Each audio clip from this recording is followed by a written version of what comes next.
जय हिंद all dear students, welcome all of you on our online platform the science park. Guys, last class में हम लोगों ने चैप्टर सेकेंड फिनिश किया था। नेक्स्ट मैं आपके लिए टॉपिक लेके आया हूँ रे ऑप्टिक्स। रे ऑप्टिक्स जो कि सबसे ज़्यादा वेटेज आपके 12th एमपी बोर्ड में रखता है, ठीक है। उसके मेन पॉइंट्स के बारे में हम लोग डिस्कस करेंगे। आगे डेरिवेशंस के क्वेश्चंस भी मैं आपको दूंगा, ठीक है। गाइज, स्पेशली एक बात ध्यान रखिएगा कि जैसे रे ऑप्टिक्स आपके सिलेबस में देखा जाए तो हमने उसे अलग अलग पार्ट में डिवाइड किया है, ठीक है। Part A reflection, part B refraction, part C lens, part D prism and part E जो है उसको मैंने ऑप्टिकल इंस्ट्रूमेंट करके अलग अलग part A B C D E के फॉर्म में बांट दिया है।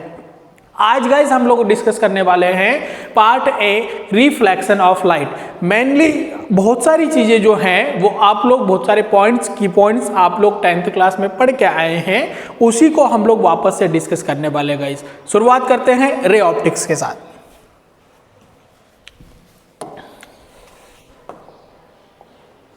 Part A reflection of light. Reflection को आप बहुत अच्छे से समझते हैं, पहले मैं थोड़ा सा यहीं इसको डिस्कस कर लेता हूं। गाइस, रिफ्लेक्शन का मतलब होता है कि जब कोई पॉलिश्ड सरफेस जो होती है, एक पॉलिश्ड सरफेस पर जब कोई लाइट रे ऑफ लाइट इंसिडेंट होती है तो जिस मीडियम से वो आती उसी मीडियम में वापस लौट जाती, इसी को कहा जाता है रिफ्लेक्शन ऑफ लाइट, ठीक है। ऑब्जेक्टिव्स क्या क्या बनेंगे उस पर हम लोग डिस्कस कर लेते हैं। Which mirror is used to form the diminished and virtual image, ठीक है। तो इसके पहले ऑब्जेक्टिव से पहले मैं इंपॉर्टेंट पॉइंट्स को डिस्कस कर लेता हूं, फिर हम लोग ऑब्जेक्टिव्स पर बढ़ते हैं, ठीक है। थोड़ा सा की पॉइंट्स डिस्कस हो जाएंगे तो ज्यादा बेटर रहेगा, ठीक है। चलिए, तो की पॉइंट्स की बात कर लेते हैं। पहले हम लोग इंपॉर्टेंट पॉइंट्स की बात कर लेते हैं, फिर हम लोग इस पर बढ़ते हैं आगे की तरफ क्वेश्चंस पर। इंपॉर्टेंट पॉइंट्स है, यहां से हम लोग स्टार्ट करते हैं इसको, ठीक है। इंपॉर्टेंट पॉइंट में मैंने पहला लिया हुआ है क्लासिफिकेशन ऑफ मिरर। मिरर जो होता है वो कितने टाइप का होता है, तो मिरर के क्लासिफिकेशन की मैं अगर बात करूं तो मिरर जो होते हैं गाइस, जनरली मिरर जो होते हैं ये 3 टाइप्स के होते हैं, ठीक है। पहला होता है प्लेन मिरर। पहला जो मिरर होता है इसे कहा जाता है प्लेन मिरर। दूसरा मिरर जो होता है, प्लेन मिरर वो होता है जिसका जो रिफ्लेक्टिंग सरफेस है वो प्लेन होता है। प्लेन मिरर का रिफ्लेक्टिंग सरफेस क्या होता है गाइस, प्लेन होता है। दूसरा स्फेरिकल मिरर, जिसका रिफ्लेक्टिंग सरफेस, स्फेरिकल मिरर जिसका रिफ्लेक्टिंग सरफेस जो होता है वो स्फेयर फॉर्म में होता है या 2 पार्ट में बटा होता है, ठीक है। आगे डिस्कस करेंगे। और तीसरा जो मिरर होता है क्लासिफिकेशन के हिसाब से अगर देखा जाए तो थर्ड टाइप के मिरर को बोला जाता है गाइस पैराबोलिक मिरर, ठीक है। इसका जो रिफ्लेक्टिंग सरफेस होता है वो पैराबोलिक होता है। तो पहले मैं प्लेन मिरर की बात करूं तो इसका रिफ्लेक्टिंग सरफेस प्लेन होता है। प्लेन मिरर के लिए रेडियस ऑफ कर्वेचर जो होती है वो इनफाइनाइट होती है, ठीक है। प्लेन मिरर के लिए रेडियस ऑफ कर्वेचर जो होती है वो क्या होती है गाइस, इनफाइनाइट होती है। स्फेरिकल मिरर जो होता है, जनरली स्फेयर को अगर मैं 2 टुकड़ों में बांट दूं तो इसका आधा पार्ट जो बन के आता है वो कॉन्वेक्स बनता है और आधा पार्ट जो बनता है वो कॉन्केव मिरर बनता है, ठीक है। तो स्फेरिकल मिरर के 2 सब टाइप्स होते हैं, कॉन्केव एंड कॉन्वेक्स, ठीक है, ओके। और तीसरा जो मिरर होता है वो होता है पैराबोलिक मिरर। इसका रिफ्लेक्टिंग सरफेस पैराबोलिक होता है। और पैराबोलिक जो मिरर होता है गाइस, इसे फनी मिरर भी कहा जाता है। इससे बनने वाली जो इमेजेस होती है वो पैराबोलिक होती है। मतलब हम बोल सकते हैं कि ये ऐसा मिरर होता है जो किसी ऑब्जेक्ट को, जैसे छोटा ऑब्जेक्ट है तो उसको बड़ा बताएगा, बड़ा ऑब्जेक्ट को छोटा बताएगा, अगर कोई पतला ऑब्जेक्ट उसको मोटा बताएगा, मोटा ऑब्जेक्ट को पतला बताएगा, इसलिए इसे फनी मिरर भी कहा जाता है, ठीक है, पैराबोलिक मिरर। और सर्च लाइट में कॉन्केव मिरर की जगह पैराबोलिक मिरर का भी यूज होता है, ठीक है। तो हम लोग पहले तो डिस्कस कर रहे हैं कि मिरर जो होते हैं वो जनरली 3 टाइप्स के होते हैं, प्लेन, स्फेरिकल, पैराबोलिक। फिर स्फेरिकल के 2 टाइप होते हैं, वो होते हैं कॉन्केव एंड कॉन्वेक्स। तो कॉन्केव मिरर जो होता है, मैं आपको ओरली समझा देता हूं। कॉन्केव मिरर जो होता है उसका रिफ्लेक्टिंग सरफेस जो होता है वो आउटवर्ड्स होता है, ठीक है। सॉरी, पॉलिश्ड सरफेस आउटवर्ड्स होता है, रिफ्लेक्टिंग सरफेस इनवर्ड होता है। और इसका रिफ्लेक्टिंग सरफेस जो होता है कॉन्वेक्स का वो आउटवर्ड्स होता है, ठीक है। आगे image formation by spherical mirror, मतलब कॉन्केव मिरर और कॉन्वेक्स मिरर से जो इमेजेस बनती है वो कैसे बनती है। तो पहले मैं आपको एक चीज क्लियर कर दूं कि जब मिरर रखा जाता है तो जिस एक्सिस पर रखा जाता है उसे प्रिंसिपल एक्सिस कहा जाता है। जहां सारे परफॉर्मेंस होते हैं उसे कहा जाता है गाइस प्रिंसिपल एक्सिस। ठीक है, प्रिंसिपल एक्सिस पर मान लो मैंने कॉन्वेक्स मिरर रखा है, तो पहला इमेज फॉर्मेशन का रूल ये बोलता है कि जब कोई प्रकाश किरण when a ray of light is parallel incident, parallelly incident होती है to the principal axis, principal axis के पैरेलल कोई रेडिएशन ऑफ लाइट या रे ऑफ लाइट इसके कर्वेचर पर इंसिडेंट होती है, तो वो जो जाती है वो फोकस से जाती है। कहाँ से जाती है गाइस? फोकस से। अगर मैं बात करूँ सर, ये तो चलिए बात हो गई कॉन्केव मिरर की। अगर बात हम लोग करें कि कॉन्वेक्स मिरर में कैसा होगा सर, तो कॉन्वेक्स मिरर मैंने आपको बता रखा है कि कॉन्वेक्स मिरर जो होता है इसका रिफ्लेक्टिंग सरफेस जो होता है वो आउटवर्ड होता है। कॉन्वेक्स मिरर का रिफ्लेक्टिंग सरफेस क्या होता है? आउटवर्ड होता है। तो कॉन्वेक्स मिरर ये मैंने बना दिया, इसका रिफ्लेक्टिंग सरफेस आउटवर्ड। इसके पैरेलल कोई रे ऑफ लाइट आती है तो टकराने के बाद जो होती है ये ऊपर की ओर निकल जाती है, जिसको हम लोग पीछे की तरफ ड्रॉ करते हैं और यहाँ कहीं इसका फोकस पॉइंट बनता है।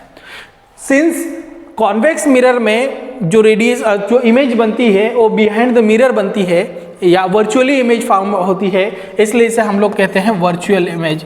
मतलब ये कि जो कॉन्वेक्स मिरर होता है वो वर्चुअल प्लस डिमिनाइज्ड इमेज बनाता है, मतलब छोटी इमेज बनाता है। वैसे ही कॉन्केव मिरर में पॉइंट साइज इमेज भी बनती है, डिमिनाइज्ड इमेज भी बनती है और इनलार्ज्ड इमेज भी बनती है। तो कॉन्वेक्स मिरर में दो तरीके की इमेज, कॉन्वेक्स मिरर में एक ही प्रकार की इमेज बनती है, लेकिन कॉन्केव मिरर में अलग अलग इमेजेस बनती है। तो पहला रूल ये है, इन शॉर्ट आप इस बात को समझिए कि पहला रूल ये है कि जब कोई प्रकाश किरण की when a ray of light is incident parallelly incident on the principal axis it goes from the focus, focus से गुजर जाती है। दूसरा रूल ये बोलता है सर, ये कॉन्वेक्स कॉन्केव मिरर है, दूसरा रूल ये बोलता है कि इसके थोड़ी डिस्टेंस पर होता है फोकस, जहां से ये गुजरती है उसके थोड़ी डिस्टेंस पर होता है centre of curvature. When a ray of light is passes through the centre of curvature it return with the same path से वापस चली जाती है। दूसरा रूल ये बोलता है। तीसरे रूल की मैं बात करूं तो जैसा पहला रूल था उसके जस्ट अपोजिट ये सभी में फॉलो होगा। ठीक है, जहां कॉन्वेक्स के लिए मैं बात करूं, कॉन्वेक्स के लिए या कॉन्केव के लिए, तीनों के लिए फॉलो होता है। तीसरा रूल ये है, अगर मैं कॉन्केव की बात करूं तो जैसे हम लोगों ने बोला कि जब कोई प्रकाश किरण इसके पैरेलल आती है तो थ्रू द फोकस गुजर जाती है। अगर मैं बोलूं कि अगर एक रे of light when a ray of light is incident through the focus से होकर गुजरती है तो ये पैरेलल हो जाती है, ठीक अपोजिट हो जाता है सर। ठीक है, अगर फोकस से होकर आती है तो इसके पैरेलल हो जाती है। पहले क्या बोला था, पैरेलल आती है तो फोकस से जाती है, जस्ट इसका अपोजिट कर दीजिए, रिवर्स कर दीजिए। दूसरा रूल मैंने बताया कि सेंटर ऑफ कर्वेचर से होकर जाएगी, उसी पाथ से वापस लौट जाएगी। और तीसरा रूल ये बोलता है कि ये जो पॉइंट होता है इसे पी पोल से नाम से जाना जाता है। यदि कोई प्रकाश किरण पोल पर इंसिडेंट होती है तो नीचे से निकल जाती है, मतलब उसके रेसिप्रोकल या हम बोल सकते हैं इन्वर्टेड हो जाती है और यहाँ लॉ ऑफ रिफ्लेक्शन को शो करती है। ठीक है गाइस, तो ऐसे रूल है, ये कॉन्केव के लिए भी फॉलो होते हैं, कॉन्वेक्स के लिए भी। की पॉइंट्स की बात करूं, इंपॉर्टेंट पॉइंट्स की बात करूं तो इस पर क्वेश्चन जो बनते हैं वो कैसे बनते हैं तो मैंने आपको बता दिया है कि जो कॉन्केव मिरर होता है वो डिमिनाइज्ड इमेज भी बनाता है, पॉइंट साइज इमेज भी बनाता है, सेम साइज इमेज भी बनाता है, इनलार्ज्ड इमेज भी बनाता है। ये इमेज फॉर्मेशन में हम लोग समझते हैं। ठीक है, और जो इसकी मैं बात करूं कॉन्वेक्स मिरर की तो वो सिर्फ डिमिनाइज्ड इमेज बनाता है। कॉन्केव मिरर का जनरली यूज बड़ी इमेज फाइंड करने के लिए होता है और कॉन्वेक्स मिरर का यूज रियल व्यू मिरर, जो वाहनों में जो ड्राइवर होता है उसके सामने जो हेडलाइट्स होते हैं उसके लिए भी कॉन्केव मिरर का यूज होता है। ठीक है, इंपॉर्टेंट पॉइंट्स में the value of magnification is less than 1 for convex mirror. Less than 1 इसलिए होती है, ये साइज पर डिपेंड करती है, मैग्निफिकेशन इस पर डिपेंड करता है साइज पर। अगर यहाँ मैं आपको की पॉइंट इंपॉर्टेंटली बात कर लेता हूँ कि अगर इमेज डिमिनाइज्ड बन रही है, डिमिनाइज्ड इमेज का मतलब होता है कि ऑब्जेक्ट से छोटी, तो मैग्निफिकेशन लेस देन 1 हो जाएगा। -1 नहीं बोल सकते, मैं इसको बोल सकता हूँ लेस देन 1। ठीक है गाइस, लेस देन 1 हो जाएगा। अगर इमेज सेम साइज बन रही तो 1 मैग्निफिकेशन होगा। अगर इमेज सेम साइज भी नहीं बन रही, बड़ी बन रही, ज्यादा बन रही तो उसका जो मैग्निफिकेशन होगा वो मोर देन 1 होगा। इस तरीके से ध्यान रखिएगा, इसको मेन बात है। ठीक है, तो साइज पर डिपेंड करती है। तो लिखा हुआ है the value of magnification is less than 1 for convex mirror. चूंकि अभी मैंने बताया कि कॉन्वेक्स मिरर सिर्फ डिमिनाइज्ड इमेज बनाता है और वर्चुअल इमेज। ठीक है, the value of magnification is less than 1 and greater than 1। ठीक है, मैग्निफिकेशन किसके लिए, for concave mirror. Concave mirror के लिए सभी कंडीशंस पॉसिबल है। 1 भी क्योंकि ये पॉइंट साइज इमेज बनाता है, सेम साइज बनाता है, डिमिनाइज्ड बनाता है और हाईली इनलार्ज भी बनाता है। The value of magnification for plane mirror is +1 क्योंकि ये सेम साइज इमेज बनाता है सिर्फ, ठीक है।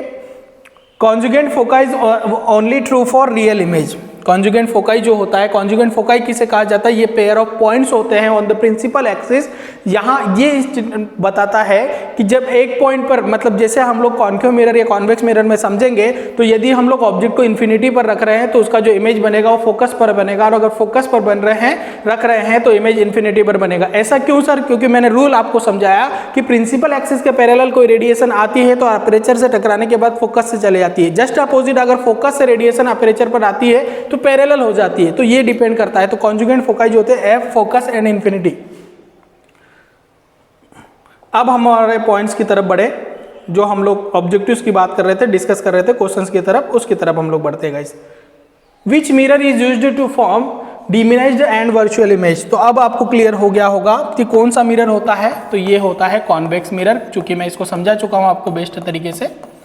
Convex mirror When a ray of light is perpendicular incident on principal axis, मतलब ये प्रिंसिपल एक्सिस पर अगर कोई रे ऑफ लाइट परपेंडिकुलरली आ रही है, ये बोला है उसने, मतलब परपेंडिकुलरली आने का मतलब क्या है कि 90 डिग्री के एंगल के साथ आ रही है, तो जो आने वाली रेडिएशन होते हैं उसे इंसिडेंट रे कहा जाता है।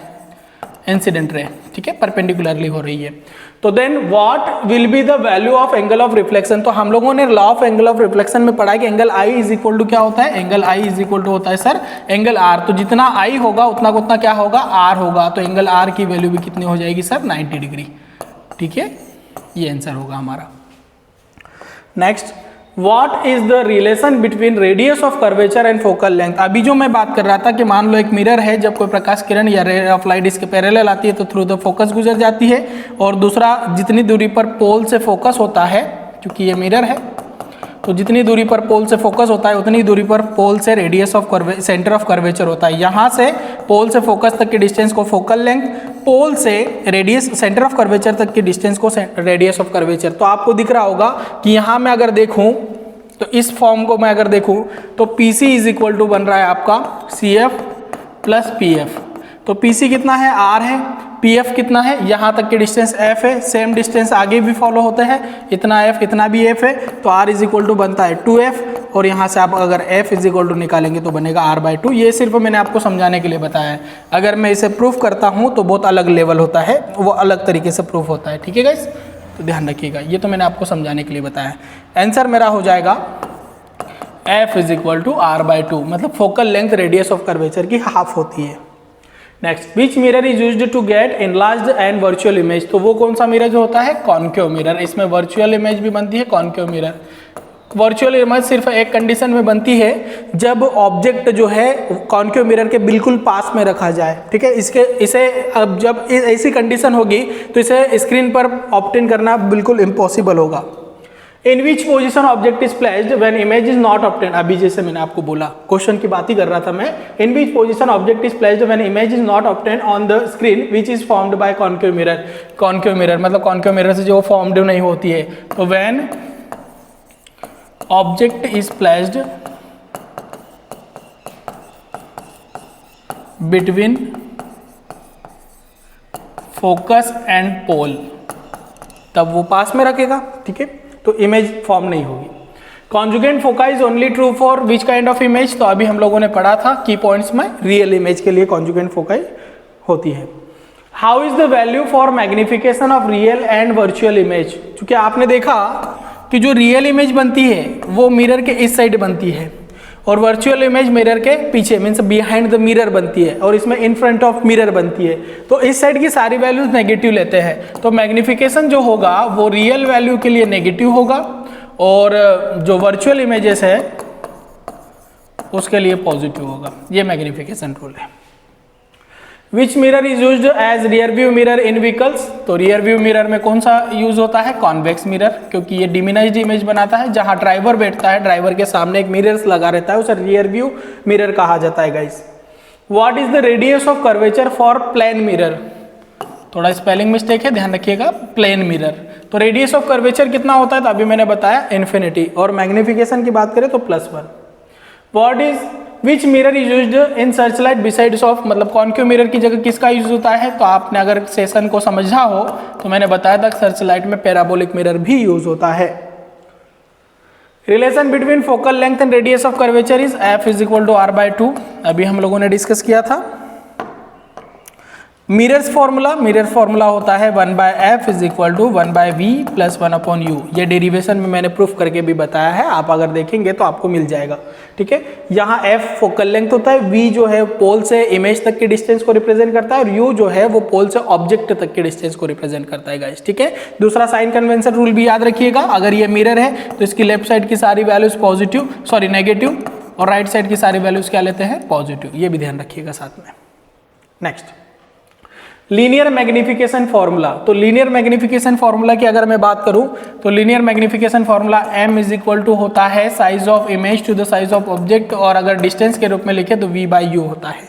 फॉर कॉन्केव मिरर के लिए नेगेटिव होगा क्योंकि इमेजेस ज्यादातर इसी साइड बनती है, तो m इज इक्वल टू हो जाएगा माइनस वी बाई यू, और for convex mirror m is equal to हो जाएगा v अपॉन यू, पॉजिटिव होगा behind the mirror. Numerical question कैसे बनेगा उसको भी डिस्कस कर लेते हैं। If an object is placed, ऐसे एक ही न्यूमेरिकल बन सकता है मिरर फॉर्मूले से, और बहुत इंपॉर्टेंट तरीके से बन सकता है। लिखा है if an object is placed, तो हम उसको थोड़ा सा इमेज भी बनाते चले। If an object is placed at distance 10 centimetre of concave mirror, तो पहले तो कॉन्केव मिरर की बात हो रही तो हमने कॉन्केव मिरर बना लिया। फिर क्या बोला है